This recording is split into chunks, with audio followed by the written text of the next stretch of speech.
ডিএমএফটি fund থেকে ৭০ লক্ষ টাকা ব্যয়ে 4টি প্রকল্পের কাজে শিলান্যাস করলেন সাংসদ পরিমল শুক্লবৈদ্য। মঙ্গলবার ডিস্ট্রিক্ট মিনারেল ফাউন্ডেশন ট্রাস্ট ডিএনএফটি প্রকল্পের অধীন 4টি প্রকল্পের কাজে শিলান্যাস করলেন শিলচর লোকসভা সমষ্টির সাংসদ পরিমল শুক্লবৈদ্য। এই দিন প্রথমে 10 লক্ষ টাকা ব্যয়ে ধলাই সমষ্টির বড় জালেঙ্গা জোপির অন্তর্গত বড় জালেঙ্গা মিনি প্রাইমারি হেলথ সেন্টারে বাউন্ডারি ওয়ালের কাজে শিলান্যাস করেন। তারপরে 20 লক্ষ টাকা ব্যয়ে ধোয়ারবন জিপির অন্তর্গত সোনাছাড়া গ্রামে সিসি ব্লক রাস্তার কাজে শিলান্যাস করেন। লোহারবন জিপির অন্তর্গত নকশাটিল্লার খুপা আইমুলের ঘর হইতে রসং টলাইয়ের ঘর পর্যন্ত 20 লক্ষ টাকা রাস্তার কাজে শিলান্যাস করেন এবং দর্মিখাল জিপির অন্তর্গত দর্মিখাল মিনি প্রাইমারি হেলথ সেন্টারে 20 লক্ষ টাকা ব্যয়ে বাউন্ডারি ওয়াল সহ লোহার গেট নির্মাণ কাজে শিলান্যাস করেন।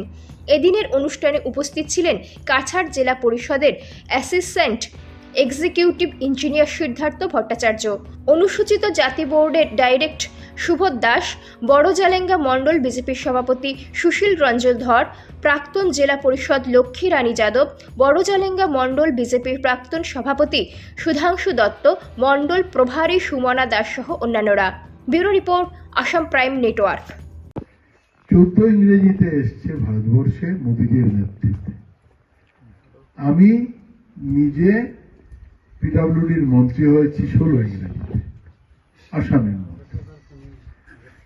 আসামের মন্ত্রী হয়ে আমি দেখেছি শিলচর থেকে গুয়াহাটি যেতে হলে 18 থেকে 20 ঘন্টা সময় লাগে। আগরতলার রাস্তা বন্ধ, মণিপুরের রাস্তা বন্ধ, মিজোরাম যাওয়া যায় না। আমি ওই রাস্তাগুলোর কথা এই জন্য বললাম, নকশার মানুষও তো কোনো সময় যেতে হবে শিলচর, গুয়াহাটি, দিল্লি, মুম্বাই, মিজোরাম যেতে হবে। তো প্রথম আমাদের ওইটা নিয়ে চিন্তা করতে হয়েছে।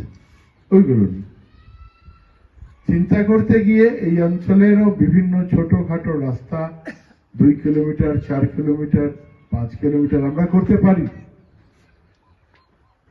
কারণ মেইন রাস্তাগুলো আপনি নকশার থেকে বেরিয়ে আপনার দুয়ারবন্ধ হয়ে শিলচর যেতে হবে আপনার। করার পরেও শেষ হয়নি। আপনারা দেখছেন দুয়ারবন্ধ যান আপনারা, ড্রেন করানো ইত্যাদি। কারণ আমরা যতই করি এখানে সঠিকভাবে হয় না। আবার নতুন করে আমি টাকা দিয়েছি, 10 কোটি টাকার কাজ চলছে। যেদিন জ্যাকব ভাইয়েরা গেলেন, স্বাধীন দ্বারা গেলেন,